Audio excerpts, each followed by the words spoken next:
আরেকটা যেটা বাজেটের কথা বলেছেন, এখনো তো আমরা বাজেট দেইনি মাননীয় সংসদ সদস্য।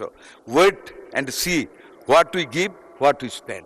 ইনশাল্লাহ transparently, honestly, sincerely, whatever the budget shall be granted by our Honorable Prime Minister and this House, we must spend it on the real grounds of necessity of the health. ধন্যবাদ আপনাকে। ভালো কাজ আদায় করতে হলে মানুষের উপর কিছু প্রেশার রাখা হয়। আমার মনে হয় মিডিয়া আমাদেরকে ওই প্রেশারটাই রাখছে। আমাদের একটা হসপিটাল আইসোলেশন ওয়ার্ডের কোনো ঘাটতি নেই। আপনাকে আমি অনুরোধ করব, আপনি আমার সাথে কালকে চলেন, কোনটায় দেখবেন প্রত্যেকখানে আমাদের ব্যবস্থা করে রাখা হয়েছে মিজেলস রোগের জন্য। এবং ভেন্টিলেটর আমাদের মন্ত্রণালয়ের রেডি আছে, যখন যেখানে প্রয়োজন আমরা ভেন্টিলেটরও দিয়ে যাচ্ছি। কাজে এই ব্যাপার আপনাকে আমি নিশ্চিত করতে পারি ইনশাল্লাহ আমাদের আইসোলেশন অভাব। আপনি রাজশাহীতে খবর নেন, ওইখানেও আমরা গতকাল আলাপ করেছি, আমাদের সব কিছু রেডি আছে। দুই নম্বর যেটা বলেছেন আইসিউর কথা, দেখেন আইসিইউ ইচ্ছা করলে এক্ষুনি করা যায় না। আইসিইউ আমাদের প্রত্যেকটা জায়গায় এই মিজেলস আসার পরে আমরা করেছি। এমনকি আপনাকে বলি 18 ঘন্টায় আইসিইউ ওয়ার্ড আমরা চালু করেছি ইনফেকশাস ডিজিজ সেন্টারে। যখন একটা রোগী মারা গেল মধ্যরাতে, সেখানে আমি, আমার সচিব, আমাদের ডিজি আমরা গিয়েছি।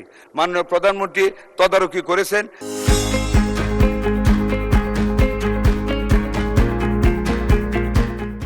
আমরা সেখানে গিয়েছি, মাননীয় প্রধানমন্ত্রী আমাকে বলেছেন, প্রথম আমি শুনি না, আই হার্ড ফ্রম হিম যে একজন রুগী মারা গেছে।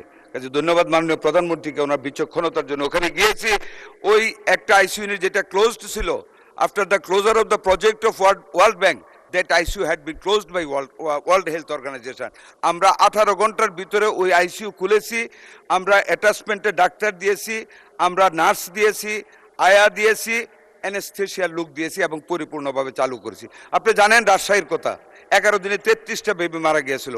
আমরা খবর পাওয়ার পরের দিনের ভিতরে আমরা ভেন্টিলেটর দিয়েছি, আমাদের সচিব ডিজি সবাই গিয়েছে।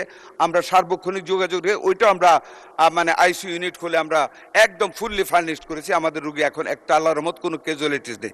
আরেকটা যেটা বাজেটের কথা বলেছেন, এখনো তো আমরা বাজেট দেইনি মাননীয় সংসদ সদস্য। Wait and see what we give, what we spend.